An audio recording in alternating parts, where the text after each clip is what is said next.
Good morning बच्चों, कैसे हैं आप सब लोग। उम्मीद करती हूँ कि आप सभी स्वस्थ होंगे।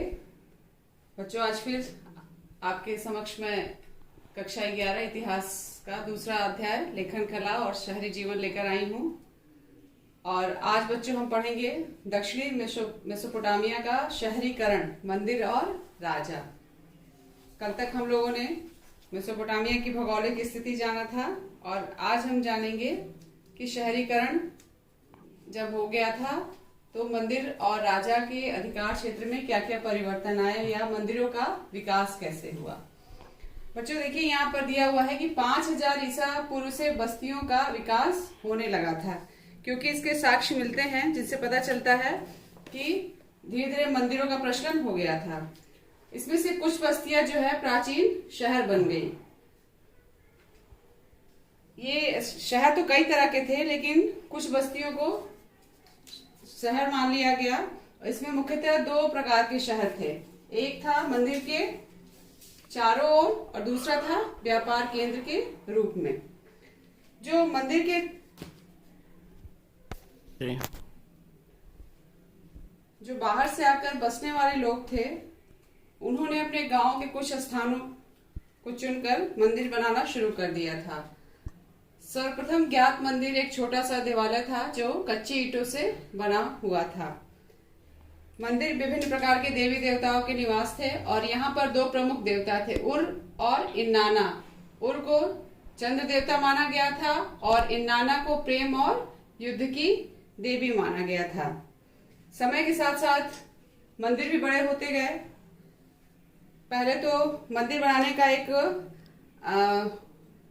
वास्तु था इनका कि चारों तरफ कमरे बने होते थे और बीच में आंगन होता था, क्योंकि मंदिर भी किसी देवता का घर ही माना जाता था और यही इन मंदिरों की विशेषता थी।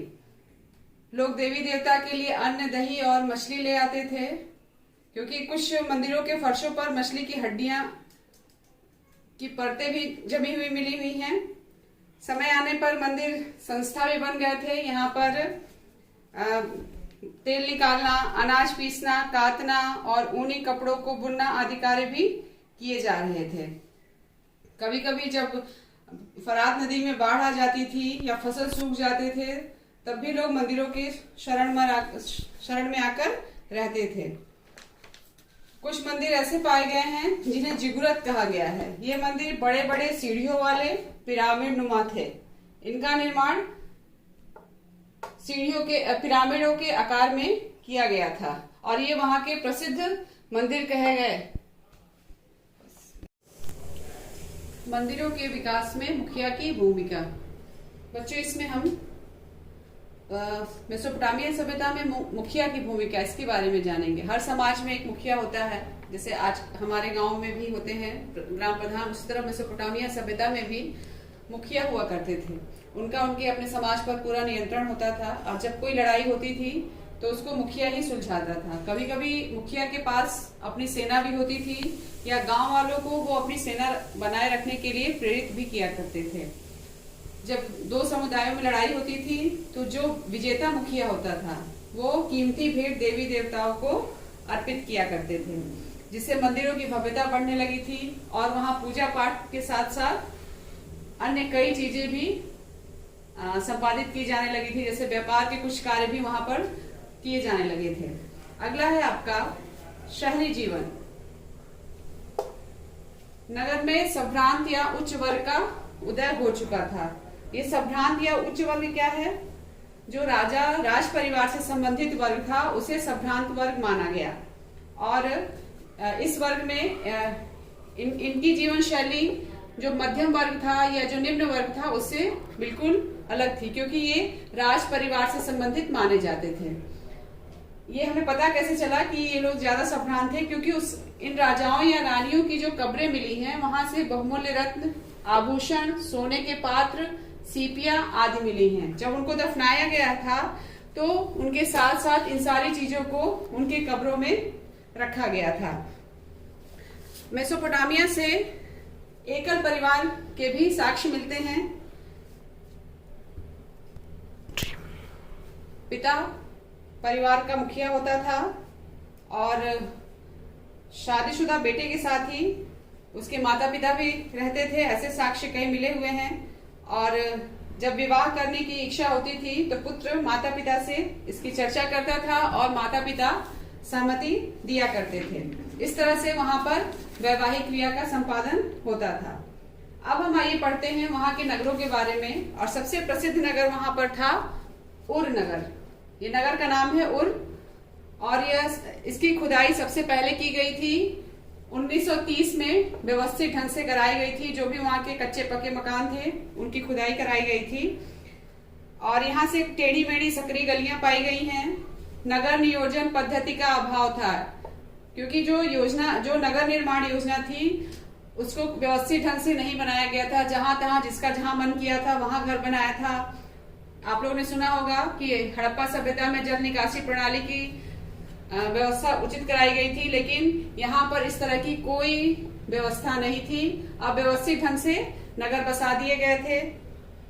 गलियां सकरी होती थी, पतली होती थी, तो वहां पर अनाज या घर का कोई भी सामान पहुंचाने के लिए गधे का प्रयोग किया जाता था। अनाज के बोरे व ईंधन गधे पर लादकर घरों तक लाए जाते थे।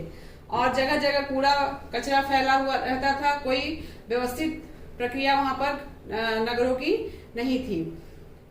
और उर में नगरवासियों के लिए कब्रिस्तान भी मिले थे, जहां पर उनके शासकों को दफनाया जाता था। कहीं कहीं तो घरों में ही कब्रिस्तान मिले हैं, घर के लोगों को घर में ही दफना दिया गया है। उर के बाद मारी, ये दूसरा व्यापारिक नगर था। 2000 ईसा पूर्व के बाद मारी नगर शाही राजधानी के रूप में विकसित हो गया था। यह दक्षिणी मारी नगर मेसोपोटामिया के दक्षिणी भाग में स्थित है, जहां पर खेती खूब जबरदस्त तरीके से कराई जाती थी। और खेती के साथ साथ यहाँ पर पशुचारण भी होता था। पशुपालन का भी कार्य वहां पर बहुत अच्छे ढंग से किया जाता था। और ज्यादातर भेड़, बकरी, इस तरह के जानवर खूब पाए जाते थे, क्योंकि यहाँ पर चराने का चरवाहा क्षेत्र बहुत अच्छा था। और इन पशुओं का व्यापार के लिए भी प्रयोग किया जाता था, जैसे इनके मांस के बदले या पशुओं के बदले अनाज, धातु के औजार आदि भी प्राप्त किए जाते थे। जो व्यापारी थे उसे ये लोग आपस में अदला बदली कर लिया करते थे। मारी के राजा एमोराइट समुदाय के थे, और इन्होंने मारी में डैगन देवता का एक भव्य मंदिर भी बनवाया था। इसके साक्ष्य वहां की पट्टिकाओं से मिलते हैं। फरात नदी से व्यापार के द्वारा लकड़ी, तांबा, रांगा, तेल, मदिरा आदि नगर में आयात किया जाता था, क्योंकि मारी की प्रसिद्धि व्यापारिक नगर के तौर पर ही थी। और यहाँ से व्यापार के कई संसाधन उपलब्ध थे, और फरात नदी का प्रयोग इन लोग व्यापार के लिए ही किया करते थे। इसका साइप्रस के द्वीप अलाशिया से तांबे के व्यापार का उल्लेख पट्टिकाओं से प्राप्त होता है, क्योंकि इस अलाशिया द्वीप जो है तांबे और टीन के लिए उस समय प्रसिद्ध था। और यहाँ से मेसोपोटामिया का व्यापारिक संबंध भी स्थापित था, स्पेशली मारी नगर का, क्योंकि मारी जो है उस समय समृद्ध मेसोपोटामिया का सबसे समृद्ध शहर था। और यहाँ का व्यापार जो है पूरे विश्व में प्रसिद्ध हो चुका था। गिलगेमिश महाकाव्य, बच्चों गिलगेमिश महाकाव्य को महाभारत की तरह ही महाकाव्य माना जाता है। और इस महाकाव्य से मेसोपोटामिया के शहरी जीवन के संबंध में महत्वपूर्ण जानकारी मिलती है। उर नगर, चाहे मारी नगर हो गया, एक और नगर मैंने आपको लिखवाया था उरुक, ये तीनों नगरों का विवरण इस महाकाव्य में मिलता है। इस तरह से मेसोपोटामिया के शहरी जीवन के विषय में आपको मैंने बताया, और इस तरह से बताया कि उन्होंने अपने लेखन कला की देन। बच्चों, ये लेसन का आखिरी टॉपिक है, हम इसके बारे में जानेंगे। मैंने बताया था कि मेसोपोटामिया की लिपि किलाक्षर है, जिसे किलाकार भी कहते हैं या क्यूनिफॉर्म लिपि भी कहते हैं, जो गीली मिट्टी को सुखाकर बनाया जाता था। उस पर नुकीली चीज से अक्षर लिखे जाते थे। अब इसके बारे में हम जानेंगे कि लेखन कला ने क्या क्या परिवर्तन मेसोपोटामिया की सभ्यता में लाया था, या उस लेखन कला ने विश्व जगत को कैसे प्रभावित किया। इसमें देखिए 1800 ईसा पूर्व की प्राप्त पट्टिकाओं पर गुणा भाग की तालिका, वर्ग तथा वर्गमूल और चक्रवृद्धि ब्याज की सारणी भी अंकित है। बच्चों, ये उस समय 1800 ईसा पूर्व के आसपास जो पट्टिकाएं मिली थी, उन पर उस समय के लोग कितने समृद्ध थे या कितना उन्हें ज्ञान था, उन्होंने ये सारी सारिणी जो है उन पट्टिकाओं पर अंकित कर दी थी। पृथ्वी के चारों तरफ चंद्रमा की परिक्रमा के अनुसार एक वर्ष का 12 महीनों में, एक महीने का 4 सप्ताह में, एक दिन का 24 घंटों में और 1 घंटे का 60 मिनट में विभाजन इसी सभ्यता की देन है। इसी से आप अंदाजा लगा सकते हैं कि उस सभ्यता के लोग कितने समृद्ध थे और कितने ज्ञानी थे।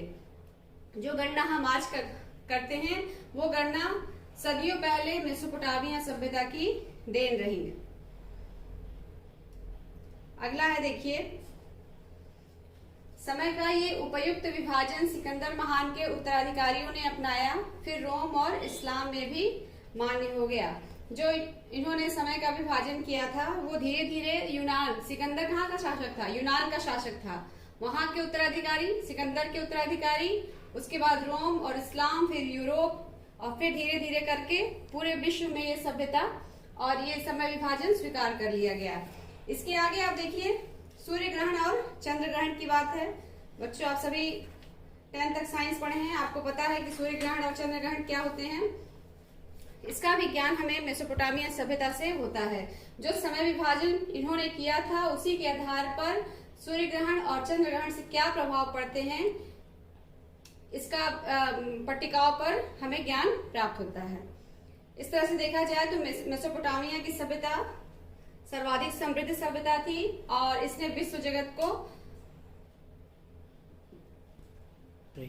बहुत प्रभावित किया और हम सभी इस सभ्यता के ऋणी रहेंगे। बच्चों, ये लेसन आज खत्म हो रहा है और मैं उम्मीद करती हूँ कि आपको समझ में आया होगा। Thank you.